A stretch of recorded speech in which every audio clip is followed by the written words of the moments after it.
How's it hanging, guys? Welcome to Starbound. This game is a ton of fun. Came out around 2013, I think, and I've been having a ton of fun with it. And as you may be able to see from the wealth of different character options that aren't available in the main game over here, I have been just enamored with mods in this game. Now, you'll notice a lot of these characters don't look exactly like they do in the main game, and that's because I'm using a specific cosmetic mod that changes up a lot of how the female characters and male characters look, but mostly on the femme side of the characters. It changes up their proportions to make them more differentiated from their male counterparts, and it is a really nice mod. I'll put a link to it down in the description, as well as coming soon a list of all the mods I'm going to use. I've got about 4 pages off of the Steam Workshop, which is a ton of mods. So be prepared for some things that you haven't seen in the game, and I'm prepared for a lot of stuff that I haven't seen because I've only been playing on this new version of Starbound for about a week. I played a lot of Koala, which is one of the very old versions of this game, back in about 2013 or 14 when the game first released and was in open access. But now I'm just getting into it for the first time again. And right here we've got this little glitch character that I made for our little run here. And her name is NightMarch, and I'll be playing the game in survival mode because I'm not casual, but I'm also not a sadist. So let's go ahead and start this, and we're also going to skip the intro mission because nobody likes that. I know I just said what I said, but that was me getting back in. Okay, so let's start up with NightMarch. I've skipped the introduction. And we've got a little pig friend. Hi, pig. Hello, pig. Got our sword, got this very useful slashing attack. And here's one of the first major mods I've got installed is Avian, which is a specific counterpart for the AI that you can switch from the regular base, and you can just get this cool Avian girl. Then she ends up putting a lot more personality into the character than what I got from just the vanilla base game AI, who's just very standard and bland. She seems more like a character in the game, and I find that fun. So I usually use this mod, and when we get down to the orbited planet in a minute here, I'm finally going to be able to get us somewhere here. And while we're landing, I'm going to look in the ship locker. This has changed a lot since when I first played the game. We've got the flashlight, always useful. No, that's not where I want you to be, flashlight. Torches. We're actually going to ditch these in just a little while because torches aren't super useful to the way I specifically play. And canned food, which on casual I didn't really understand why it was there, but playing a couple of rounds in survival made me realize just how valuable this little bit of food is. So we're going to pet our pig, and we're going to beam down to the current orbited world.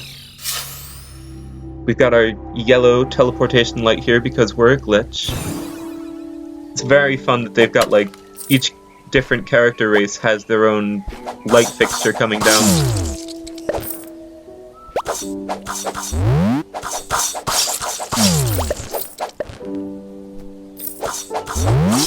Got some little orbs. Every standard playthrough of a game's gotta start with some fun orb murder. Got Avian down here telling us all about the beautiful things that we can make with some metal ore. And how many did I get? Just 1? 4. We got 4 iron ore already. Okay. So to make sure we don't die immediately, let's get some plant fibers. Wow, I bet they put up much of a fight. You can take these spoils of war back and turn them into clothes on the spinning wheel. Show them plants so you know no mercy.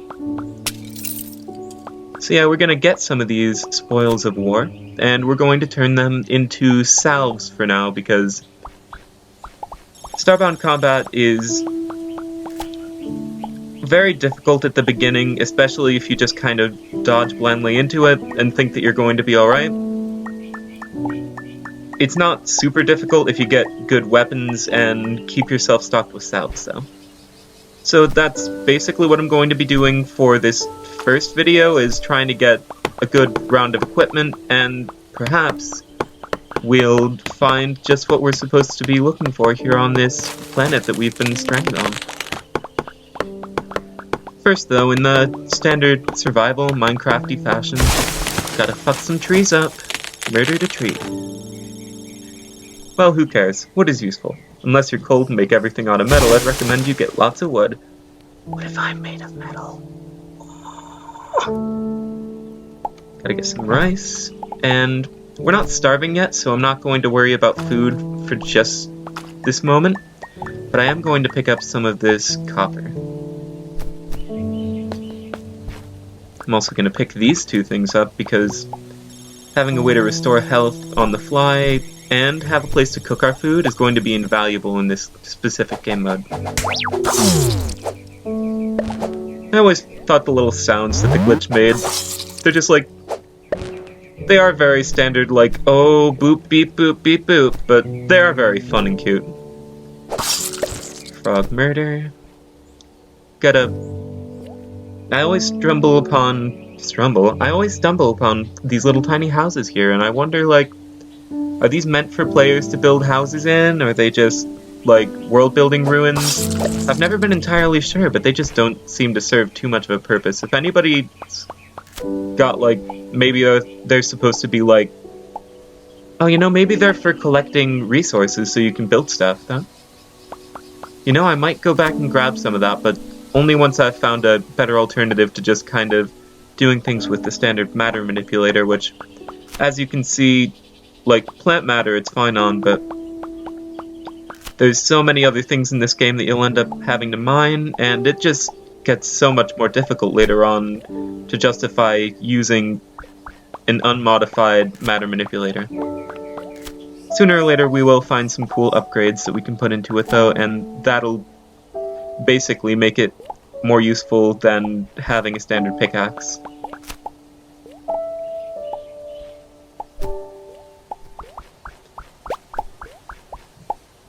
Gonna get in here, and I'm gonna gamble. I'm gonna see what this is. Oh, it's poison! My favorite! Oh my.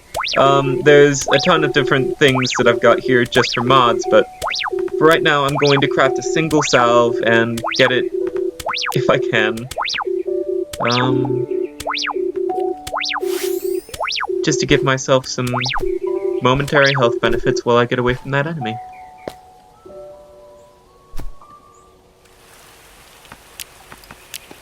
Now we're going to craft another 32 of them, and while we're doing that, I guess we can look at some of the things that I've got in here. Over here we've got the creator of Ninja, and here we've got the NKR Extended Forge. Now this forge is going to... it's a mod that I installed not really looking into it, so it's going to be totally new to me what this thing does. I'm really not sure. And this is the creator of Ninja, and it says, a gift from the creator, and it looks like I can just craft this on the fly, but I actually crafted two. So now we've got two creator of Ninja, so whatever that is, we're going to put that on the ship when we get back up there. Which should be soon, because I do want to try to get some of our spoils into a crate of some sort, just so I don't end up losing them by callously falling off of the side of something, which has happened to me on a lot of test runs. Ah, I can detect some strange energy source on the planet. I would consider it worth investigating. And you probably have nothing better to do apart from being stranded like a galoot. So in here we've got, oh, our first weapon! It's a short sword, which isn't terribly useful, but we'll make use of it. And we've got some yellow light. I've always been a fan of yellow light over blue, but oh, we've got double. Holy shit. Guys, it's lit. It's so lit in here. Damn, if we had the ball, we'd be able to get down there.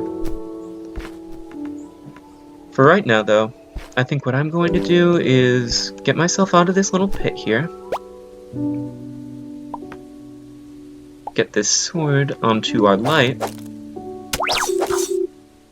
And it actually does decent damage, so I think I might stick with this for a while and then just keep the light out because it'll be kind of difficult to see.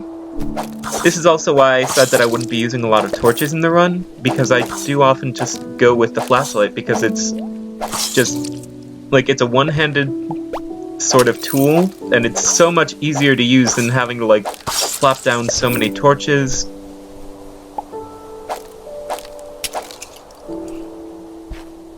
Here's some coal that we would be using for torches if we had the time.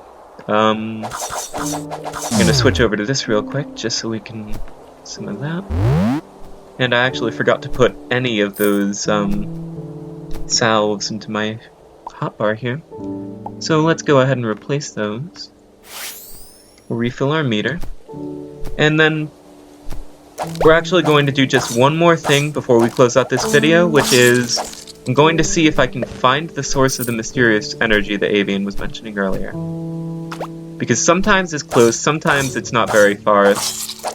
Like I said, and you may have seen, I have played a lot of Starbound over the past week just getting myself reacclimated to it, so I do know what this is. I do know, like, a lot of things that are spoilery, but other than things that would be mentioned in just like a 10 minutes worth of gameplay sort of thing, I'll try to keep the spoilers to a minimum if you guys haven't played.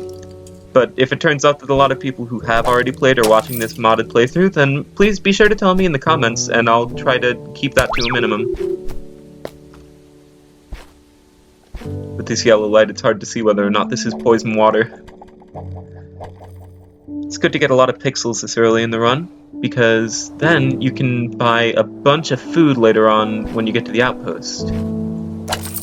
Which is another, like, very, very soon sort of thing that I feel like I don't really have to sugarcoat. There's a place where you go.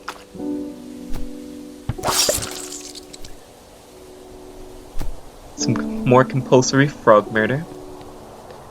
Sometimes there's like little chests down here in this sort of area.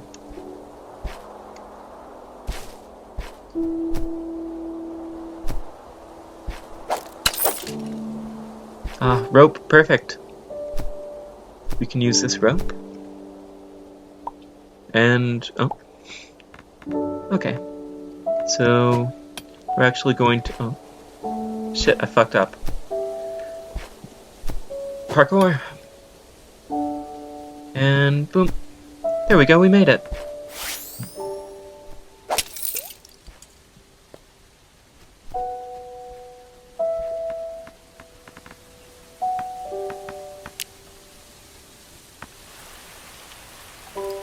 Now I'm actually going to do something sort of ill-advised and make all the timber I can and then use some of it to get out of here. Oh. That is if I don't get killed by a bat. Man, what a way to go. First video, death on a bat. Yeah, I'm actually going to use this just to get out of here. There are trees on almost every planet, so I can't really justify being super stingy with it.